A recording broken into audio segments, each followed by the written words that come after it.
Morning, welcome to the second hour of Sunday Supplement. So much to talk about this morning, and still with us our football journalist and broadcaster Julien Laurent, the Telegraph's chief football correspondent Jason Burt. We had a bit of a joke about this before, I won't repeat it, and sports broadcaster and commentator Jackie Oatley. Let's head now to Arsenal. Big win for them at the Emirates yesterday against West Ham United. The Mail on Sunday go with classy Arsenal stroll to the top. Julian, you were at that game at the Emirates. They lost this fixture against West Ham United in the previous two seasons. Highlights how big a win this one was, doesn't it? Yeah, massively. I think they were pretty much always in control, but also there was never a feeling that they would not win that game. If you see what I mean, they knew they could put pressure on Liverpool, who was playing obviously later at Chelsea in a tough game. So they had to perform, and I thought they performed really well. And again, they could have scored more goals. There was hardly nothing for West Ham really through the whole game. It was very exciting to see Mikel Arteta for once, because he's a very dogmatic, structured coach, to try something different in Eze and Odegaard playing together with just Rice as the lower player in the midfield three. Thought you were going to mention handbrake there for a minute. No handbrake for me. But I don't even think there was a handbrake against City, but that's just my opinion. But unfortunately, that didn't last long enough because Odegaard came off injured, unfortunately. But it would have been good to see how that dynamic would have gone in that game with Eze and Odegaard as the 2-10 plus the front three. So a very attacking team from Mikel Arteta. But after that, it was just they did the job pretty well. And again, I think for Bukayo Saka to score, for Declan Rice to score again, but a lot of the movement was very good. Timber was excellent again, Calafiori too. So it was a very good afternoon in the end. Are we seeing a different Arsenal, Jason, from a team that looks like it was going to be thereabouts to actually being there this time? Yeah, I think so. I think obviously Liverpool's recent stutter should obviously encourage them even more. At the start of the season, I wrote that I think it's going to be now or never for Arteta, and that's not criticising him. It's just saying, I think this is the season where he has to go and win that trophy. I know it's not exactly rocket science to say that, but it feels like it's been building and building. And last season would have hurt them in that obviously they had those two second-place finishes behind City, and City stumbled and Liverpool overtake them. So that must hurt an awful lot. I think they had a really good window, fantastic window. I think the squad has got so much depth to it now, and I think you see him how he's using that squad really well with the Champions League game midweek and then with yesterday. He seems a little bit more relaxed, because at times I think he can be not necessarily a hindrance to the team, but I think sometimes his behaviour can be a little bit too intense and a bit too much on the touchline. I think he seems a little bit more confident and relaxed in that this is going in the right direction. And they've had a difficult start to the season, by the way. They didn't have some easy. Yeah, they had some difficult fixtures, and they've come through those fixtures well, and they're really well set up. And I really like the balance of the side. And the one thing about Gyökeres is I'm not sure he is the number 9 like a Haaland, but what I think he will do, and notwithstanding this, I think he will score the goals they didn't score last season. I think because the games that hurt them last season were games like West Ham. They weren't the games against the top sides. It was games like West Ham. I think and we saw that with Leeds when he scored the goals against Leeds. I think he will score in those games, and that might be the difference this season for them. Jackie, I want to pick up on something Jason said about Mikel Arteta looking more relaxed. I was at his news conference before the Olympiacos game, and it's something that resonated with me as well. I joked about handbrake with Julien, and previously that might have irked Mikel Arteta, but he took that with a smile, as he seems to be doing with a lot of the questions that are being posed to him. Is that kind of demeanour rubbing off on his players, do you think?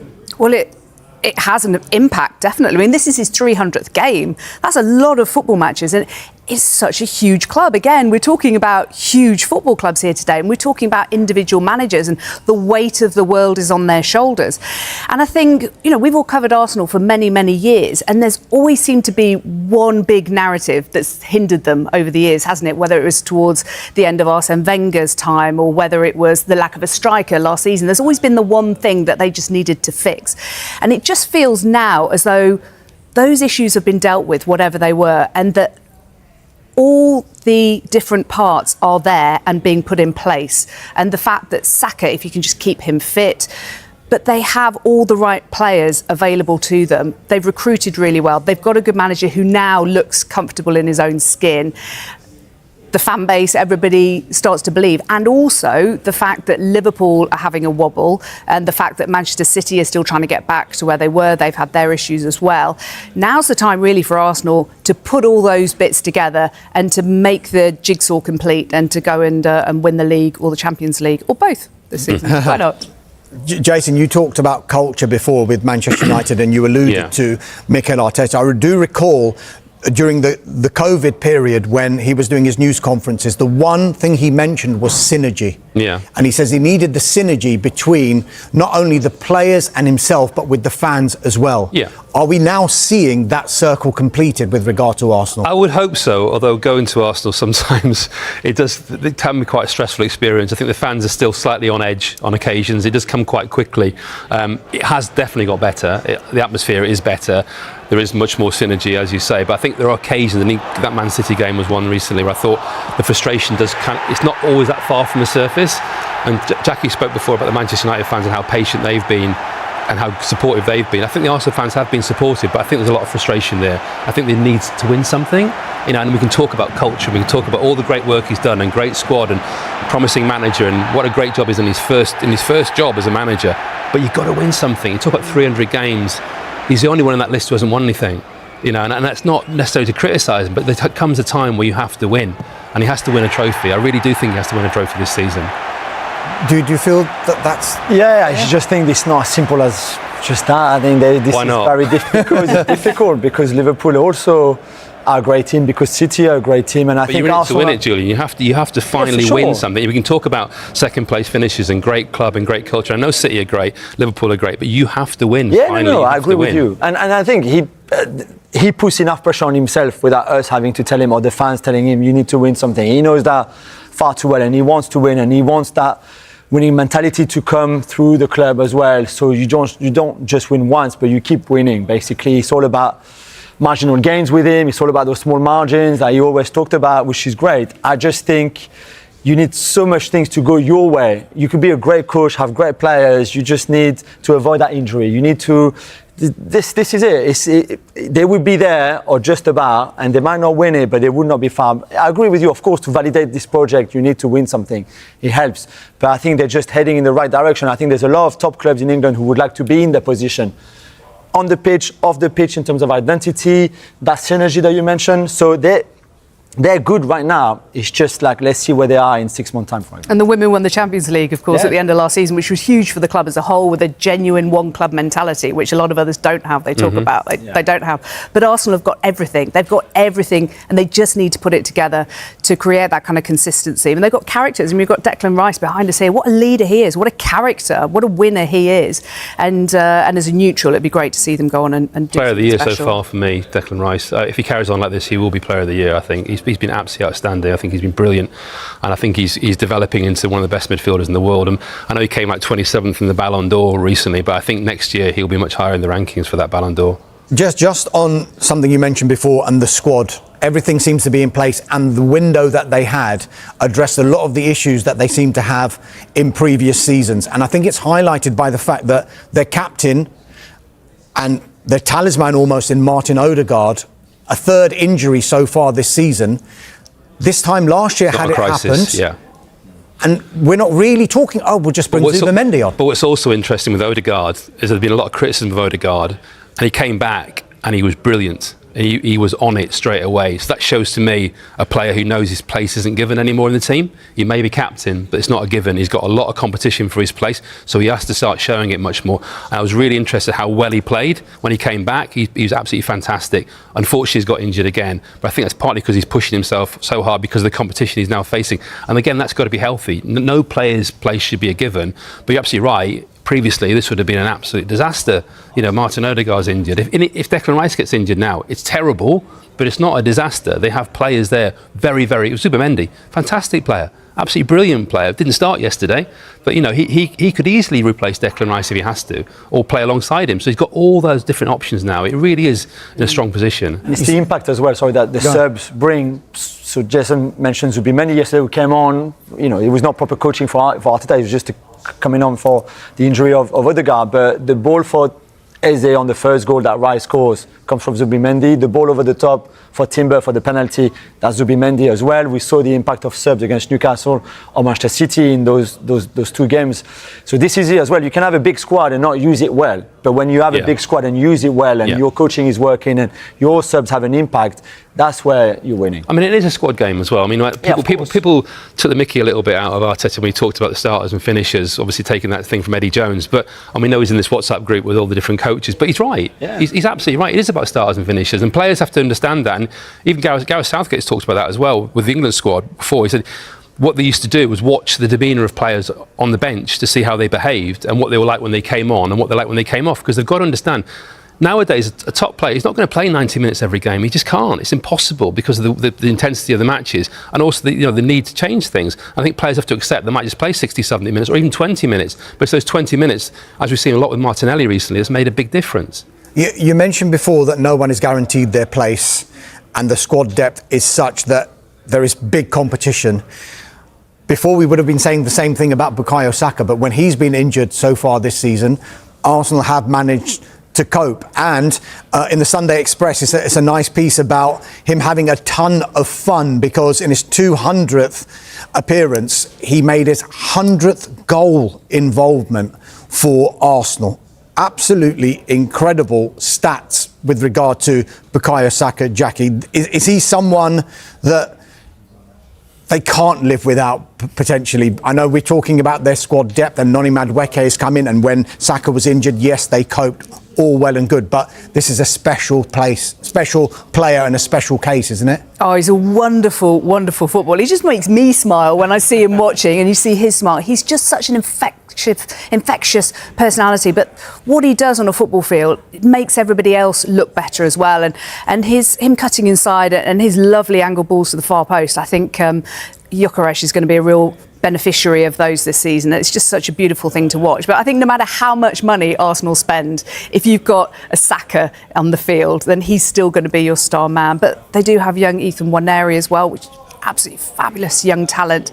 So I think this is the exciting thing about Arsenal. Yes, we can pick out these star individual players, but when you looked at their bench yesterday, you thought, this is a squad that could really win something special this season. I just hope for their sake that they can stay fit and that they maintain that squad depth, because it's good for English football if Arsenal are strong. I think with Saka, the interesting thing now is he can actually rest him, because the big accusation that Mikel Arteta faced before was he played him, and then he broke down. His hamstrings. Yeah, and so he overplayed him. He played every game, didn't he? He played every game, and it was sometimes too much, because every minute of every game. Yeah, and he played, and he obviously he's overloading in terms of work. So the fact that he can actually take him out now, he doesn't need him for the cup competitions necessarily in the early stages. He can take him out, even some of the Champions League games, he can take him out.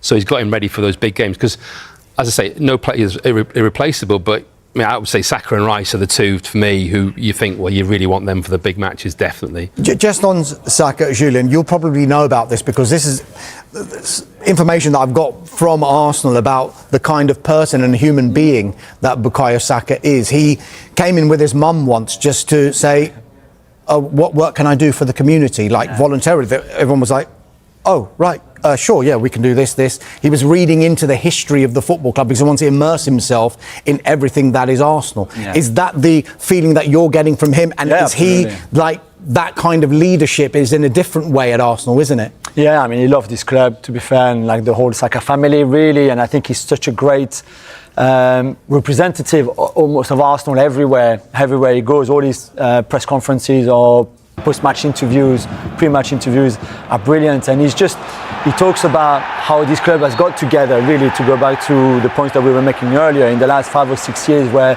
from anybody at the bottom of the club, in a way, to the top, everybody's aligned on the same idea, the same identity, and he's very much at the heart of that, because he feels that. He's a world-class player. For me, there's no debate anymore to have on that, but off the field, he's just the perfect ambassador for this club. Yeah, really is. Just picking up on something you said, Jason, and you talked about Victor Gyökeres, and potentially he is maybe the player that Arsenal need for those games that they may not have won last season. But are there still a few question marks about him? I think there are, yeah. He looks a little bit off the pace at the moment, but it's a very early days. I think that, I'm not 100% sold he's going to be that top centre forward. I don't think he's a Haaland. I don't think he's going to be on that level, but I think he will be good enough. I think he'll be good enough for Arsenal. I think he will score those goals. As I say, I have been disappointed a little bit with his general play. I think sometimes it's not quite working. Maybe it doesn't look 100% up to the pace of the match. But I do think overall, I understand the signing, and I think it's a signing that works in the here and now. But it's given them the ability. We're seeing some pictures of him now, and the runs he's making. Perhaps, Jackie, they weren't being made by some of the other Arsenal players in previous seasons. Yeah, I mean, he is what they've been lacking. I really do think he'll come good. I know he's played in England before, of course, before he went to Portugal, but this Premier League's a different league. It's different to Portugal, it's different to the Championship, of course. And I think it does take time to adapt, and to the players around him, and to the runs that they're making, and the different personnel, and Saka, etc. But I think he'll come good. I think he's a really good, clearly physically strong player, which obviously helps in the Premier League. And I really think he'll be a good signing for Arsenal. Very quickly, Arsenal champions this season? Yeah, I think so. I tipped them at the start of the season. I think they have everything to be. Jason? I tip Liverpool, so I better stick with them. Jackie? Oh man, I'm not allowed to sit on the fence here, am I? You can say Wolverhampton. Yeah, I think Wolves are going to make a run from the bottom of the table all the way to the top, starting with Brighton today. Right, we have some breaking news concerning Martin Odegaard and Declan Rice, and it is not good William news. Saliba opens up on Arsenal frustrations and his mission to win trophies. In particular, remember, he came William off Saliba yesterday, has officially committed his long-term future to where he's had to come Arsenal, off signing a new with an 5-year injury. He's contract just back and turning from a down shoulder interest injury, from and European Arsenal have giants like Real confirmed Madrid. that he has But for the sustained French a medial defender, collateral this ligament decision injury wasn't just about to his left loyalty, knee. it was He was about seen leaving the unfinished stadium business. with his Speaking knee in a candidly about brace his journey yesterday so after far the with the victory Gunners, over West Saliba Ham, made and he it has clear been withdrawn he's not satisfied from yet. Norway's upcoming Despite his matches rising against status as Israel one of the and Premier New League's Zealand. top Arsenal centre-backs, statement said he hasn't lifted that the kind of Martin will silverware continue to that be truly assessed and defines a treated legacy. by our medical He, team Trent during the Alexander-Arnold, international window with won the some aim titles of with a Liverpool, return to action Saliba said, as soon when asked why he stayed as at Arsenal despite possible. Real Madrid's interest. It's not sounding Me? great though for the Arsenal I haven't captain, won anything but, here yet. Slightly better Just the news Community for Declan Shield. Rice. That's He not will be enough. fine to report for I England haven't done duty. He was anything to feel withdrawn like I with back should leave. pain on 79 I want to minutes win trophies here. yesterday. A So lot of yeah, them. Arsenal. This couple level of honesty concerns, is rare particularly over and Odegaard, who's refreshing. had such an injury Saliba's hit hunger couple of reflects the seasons, mood of the hasn't he? squad and the expectations of the fans. And it's a mindset that manager Mikel Arteta deeply values. It's great news for the club, Arteta said of the contract extension.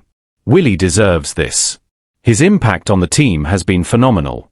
We're building something special, and he's a key part of that foundation. Saliba also confirmed he's now fully recovered from the ankle injury that briefly interrupted his season. As Arsenal prepares for their Champions League clash against Olympiacos, he's clear about what needs to happen next. The club's long trophy drought has to end. I've been here for 3 years, and every time we finish second, it stings, he admitted. You go on vacation, but you're not really celebrating. You're thinking about what could have been. It doesn't feel right. Saliba's frustration isn't only about missed trophies. His path to becoming a starter at Arsenal wasn't smooth. After signing from Saint-Étienne in 2019, he spent the better part of 2 years on loan, including a spell at Nice that, at the time, left him questioning everything. When I arrived in 2020, I didn't play for 6 months. Then I was loaned out. Of course, I had doubts. I wondered if I'd ever play for this club, he said. But I told myself I couldn't leave without trying. Even when I was training with the under-21s, I kept working.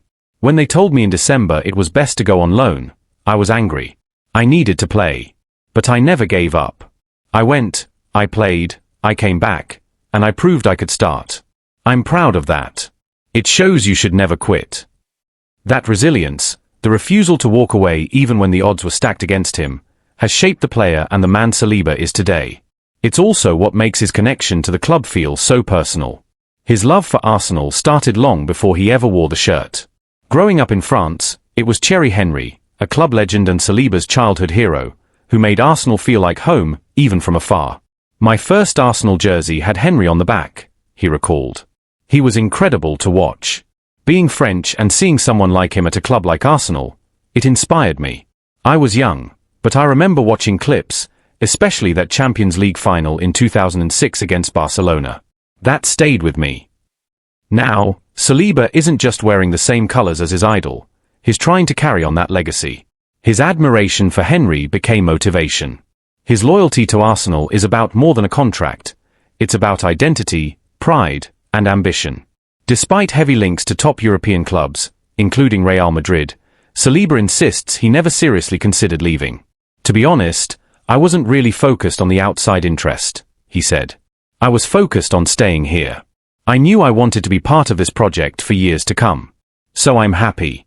I'm proud to sign a new contract and keep going. And he's not the only one feeling the pressure to deliver. Mikel Arteta knows that expectations have changed. From the moment I took the job, I knew I wanted to win big trophies here, Arteta said. That's the standard. That's the ambition. No one needs to remind us of that. It's what we expect from ourselves. Excuses have never been part of my mindset. As Arsenal prepares for another shot at glory, both domestically and in Europe, Saliba stands at the heart of it all, stronger, more determined, and more connected than ever to the club he now proudly calls home. Saliba's commitment arrives at a crucial time for Arsenal. After back-to-back seasons of falling just short in the Premier League title race, the pressure to finally convert progress into silverware is at an all-time high. His decision to stay signals not just belief in the project, but also a call for accountability, both from himself and his teammates. Inside the dressing room, his words have reportedly resonated. According to sources close to the squad, Saliba has emerged as a growing leader, not just through his performances, but in how he's approached the off-season, rehab, and now the new campaign. For a player still only 24 years old, it's a sign of maturity and ambition. The timing of his comments, ahead of a critical Champions League group stage opener, only heightens their impact. Arsenal's return to Europe's top competition last season ended in disappointment, exiting in the quarter-finals. Now, with a more seasoned squad and a stronger defensive core, there's an expectation that they'll go further. For Saliba, that means not only defending with discipline, but setting a tone of seriousness and hunger from the backline forward. Outside the club, his decision to reject Real Madrid has stirred conversation in both England and Spain.